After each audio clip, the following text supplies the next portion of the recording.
Mirëmëngjesi Fatjon, çka ndodh sot me ne?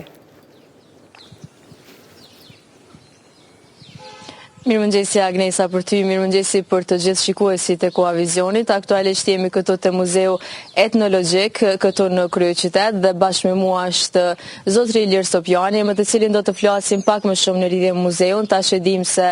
temperaturat ngrohen dhe po ashtu vizitorët, ka më shumë vizitor ky vend, por po ashtu edhe vendet e tjera. Bashkë me zotrin Ilir Sopjani do të flasim më shumë për këtë çështje, i cili përveç se e jep kontributin këtu te Muzeu Etnologjik, ai po ashtu është për herë i gatshëm që edhe përmes mediave ta shpërndaj këto tradita të shqiptare të hershme. Zotri Sopjani, faleminderit shumë për kohën. Mirë se keni ardhur, mirëmëngjesi. Apo na tregon pak tash, siç e përmenda, me ngritjen e temperaturave, po ashtu ky vend tërheq edhe më shumë vizitorë. Po zakonisht sezoni i turistëve fillon kështu nga pranvera, dikon deri ka nëntore, edhe kështu që po vrehet edhe nga numri vizitorë, përderisa po mbajmë edhe çdo herë regjistrim të vizitorëve prej nga vijnë, sa janë vizitorë vendor, sa ndërkombëtar, kështu që koha, shqyqër Zotit ka marrë mirë edhe po vinë goxha një numër i vizitorë, edhe pse jemi pjesërisht me kompleksin të operu tash e sa vite, vetëm me objektin e shekullit 18, mirë po ne çdo herë kemi qëndru hapur që nga viti 2006. Si është gjendja tash? E dim që pjesa e restaurimit, po na tregon pak më shumë në lidhje me këtë, po thua që po punoni pjesërisht prej vitit 2017. Po nga viti 2017 objekti i shekullit 19 me të cilin kemi qenë me ekspozitën e përhershme cikli jetës, i është nënshtruar një procese të restaurimit edhe të konservimit, dhe kështu që ka përfunduar restaurimi, mirë po ende nuk e kemi ekspozitën e hapur, po shpresojmë që këtë vit të ndërtohet prapë ekspozita me të njëjtën tematik cikli jetës, duke përfshi këtu parafërsisht 1000 eksponate, përfshi këtu nga veshja, domethënë nga materiale tekstilit, objekte pastaj nga argjentaria, armëtaria, instrumentet muzikore, eksponatet pothuajse të njëjta të cilat kanë qenë, mirë po me disa risi tjera, kuptohet, mirë po tematika do të jetë e njëjtë, dhe kështu që do të paraqesim mënyrën e jetesës shqiptarëve dikur nga periudha shekullit 16 deri në shekullin 20. Po shpresojmë që këtë vit përfundon edhe instalimi, edhe të jemi të hapur kështu si muze komplet, mirë po objektet e trashëgimisë kulturore këto të kësaj periudhe, se po flasim për objekte të shekullit 18-19, dikur në afërsisht 300 vjeçare, çdo herë ka nevojë për mbajtje, restaurim, konservim, kështu që po shpresojmë të jetë e hapur, edhe pastaj me objekte tjera të nënshtrohen në proceset të restaurimit. Megjithatë mbetet një periudhë e gjatë e restaurimit dhe mbetet një periudhë e gjatë që nga paralajmërimi për hapjen e pjesës tjetër, apo na tregon se a ekziston ndonjë interesim nga vizitorët që vinë mbase për herë të dytë ose për herë të tretë në lidhje me pjesën e pahapur? Po, çdo herë ata cilët e kanë vizituar vitin e kaluar, ka edhe asaj raste, pyesin pse nuk është hap, mirë po janë proces, domethënë edhe procedura që varet nga Ministria e Kulturës dhe faktorë tjerë, dhe ne si staf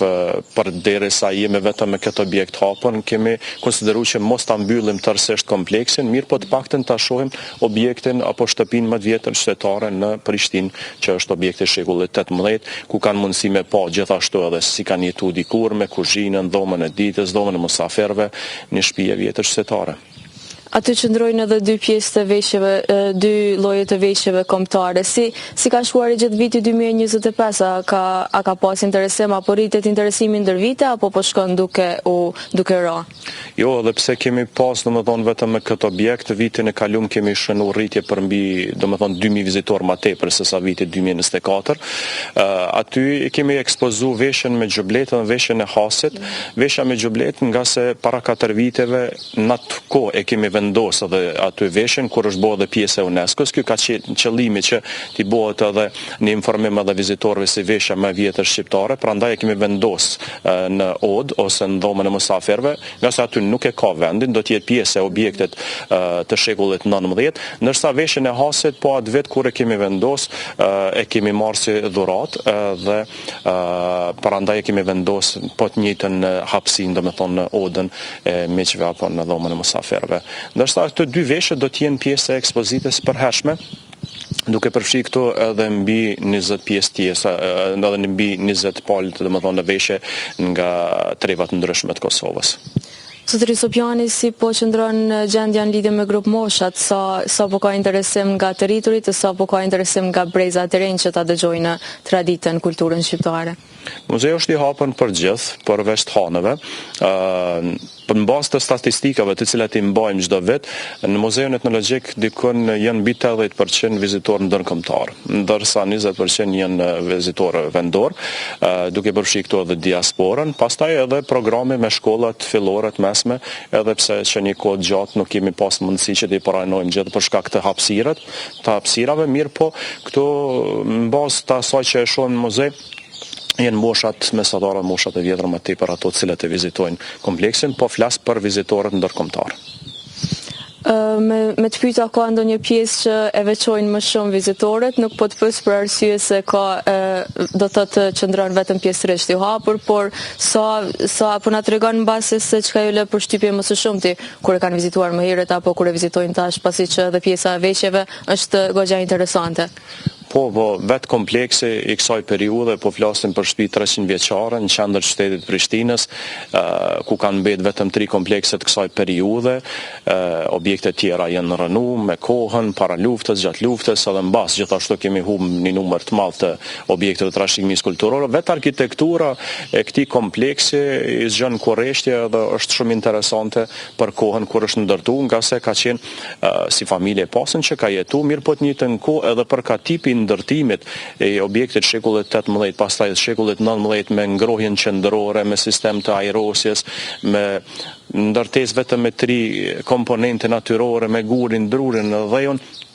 edhe që i qëndron ende kohës, kjo flet vet. Dhe pastaj ekspozita normalisht e ka plotsu,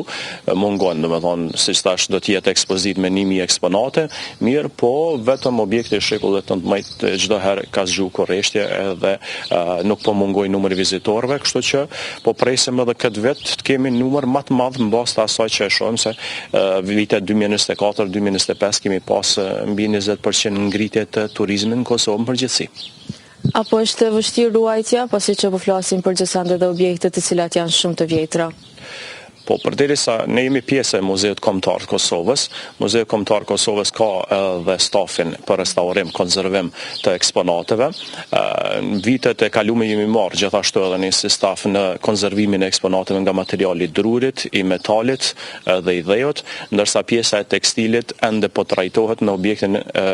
ndërtesën e Muzeut Kombëtar të Kosovës nga stafi atje, dhe pjesa e tekstilit kisha me thonë është pjesa më delikate, ndërsa objekte tjera, përderisa ka staf edhe ka material për restaurim dhe konservim, normalisht ka sfida, po që janë të tejkalueshme edhe të menaxhueshme çdo herë. Zotëri Ilir, duke qenë se jemi edhe në fund përveç hapjes ekspozitës Cikli i jetës, a ka ndonjë plan tjetër sa i përket vitit 2026, aktivitete apo gjëra të tjera? Po muzeu çdo herë në bazë të datave historike ka edhe aktivitete, po shpresojmë që të përfundojmë në instalimin e ekspozitës këtë vit, edhe të njëjtën kohë, siç thash, kompleksi do të nënshtrohet pastaj edhe restaurimit edhe konservimit, së bashku me Muzeun Kombëtar të Kosovës atje, ku që 2 vite po bëhet edhe atje që është domethënë filluar restaurimi i ndërtesës Muzeut Kombëtar, mirë po përderisa jemi në një ëmbrell, projektet janë të përbashkëta dhe shpresojmë që edhe këtë vit realizojmë disa prej tyre. Ne të falenderojmë shumë që i ndave të gjitha këto informacione me ne këtë mëngjes. Faleminderit, është tek nasi, fundbar. Atëherë Agnesi ishim pra me zotrin Ilir Sopjani nga Muzeu Etnologjik këtu në Prishtinë, i cili na tregoi më shumë detaje në lidhje me atë se si ka shkuar viti 2025 dhe po ashtu edhe në lidhje me planet dhe aktivitetet e ndryshme që pritet të zhvillohen këtë vit. Nëse nuk keni ndonjë pyetje tjetër, unë po e kaloj linjën te ju në studio. Jo, faleminderit shumë Fatjona.